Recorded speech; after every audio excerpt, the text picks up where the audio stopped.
Now, considering there's been no release of Football Manager this year, Real Life has just decided to churn out an Argentinian Wonderkid, and I can't remember the last time a young lad from Argentina generated this much interest before he's even old enough for Gylfi Sigurdsson to not find attractive anymore. But after making his breakthrough last year, the 17-year-old has risen to great prominence, and as a result is being strongly linked with moves to the likes of Real Madrid and PSG.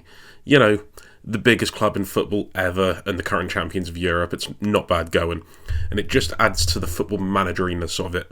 And I'm going to discuss them in detail, but before I do, I'll allow you to peek behind the curtain a little bit with this. Throughout the season, I'll have built up a knowledge about a lot of the people that I cover doing these videos, and it's because I'm a nerdy little weirdo that watches way too much football. But funnily enough, I don't watch River Plate a lot, so I'm using a relatively smaller sample size than I usually do, but I feel confident in the things I'm about to say, so please watch on. I'm kind of desperate for the views. Now, an Argentinian attacking midfielder that can dribble feels a little bit cliche at this point. It's pretty much a passport requirement. His ability to receive the ball under pressure of the marker without any real sense of panic, and one weapon that he uses to evade these challenges is his sickeningly quick change of pace that comes out of nowhere, capable of dropping in deep to look for the ball from deeper areas, bringing a marker up with him, and then bang bang, touch turn, he's gone. And then what he does next is dependent on what he has on, because that may not be the end of his Instagram highlight, as he can take the ball into crowded, congested spaces and dazzle with his dribbling, suckering a player to pressing him to take a touch away from danger and leave him in the dust, and can even deal with taking on two players at once, using them to his advantage to beat them and get into a better position where he can create or play it to a player who's exploiting that advantage that Franco Mastantuono has created. His passing is at a high level as well, technically pretty good. Accuracy can be a little bit inconsistent sometimes, but he plays with the courage to always play forward and split through defensive or pressing players with his quality to put the ball into more advantageous positions for his team to then level up the attack. Looking for runners in behind too, can thread the ball through to players making movements into space, getting the assist or the pre-assist. He's not only capable of finding teammates in space, he's also the space invader too. Pickled onion, underrated. His off-the-ball movement is elite. I spoke before about his ability to drop off into deeper midfield positions to receive the ball and control it under pressure, but his ability to use that change of pace to create a great level of separation between himself and any marking player is elite.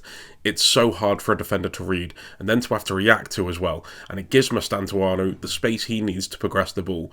He also is constantly looking for space off of his marker, never still, never stationary. He'd be proper annoying to play against if you were defending against him. Also, his direct movement is of a great quality, making the movement if the possession is in deeper area for River Plate to give the option of the ball over the top, and he can attack in the channels or in behind, pulling away from his marker if he's dragged him deep, and then use his acceleration to attack the space in behind.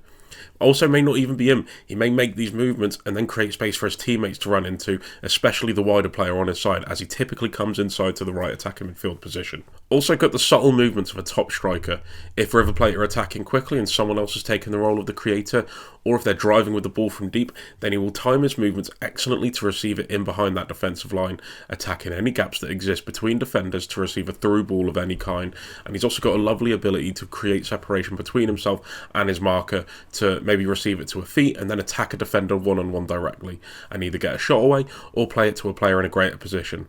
I would say he needs to improve his quality as a playmaker generally, with that added level of accuracy to his passing and also showing a bit more composure in those more vital moments in and around the box. And then he's the ultimate attacking weapon if he does that. But when you can dribble and show the arrogance to take control of the ball in the positions that he does, then to be honest with you, he's got the harder part of his game already on lock. Also an absolutely stupidly good free kick taker. The technique on his long range strikes from a dead ball are silly. Curls into the near and far post, like his one against Boca Juniors, which I think has done the rounds on Twitter, is just an absolute gift from the Argentinian footballing gods. Off of the ball, a little bit passengerish. He's young, he's a bit of a prodigy, so it's not unexpected, but can be caught half-pressing in situations, or even just walking to the point where he's not contributing at all. And Real Madrid don't need another player like that, and Luis Enrique has done everything to remove that type from PSG, so he'll have to adapt and prove that side of his game. Got that South American bite to snap into challenges with his opportunity to do so, and he should keep and channel that into better defensive and better off-the-ball qualities all round. He's just your typical FM Wonderkid with 20 flair and 6 work rate. I mean, I'm just filling in the blanks here until Sports Interactive remember to make a game. Surprised he's making the move to an elite. Always feel like those players from South America need that Benfica type move first as an example, but I guess that just shows how special this player actually is. But let me know what you think. Cheers lads, in a bit.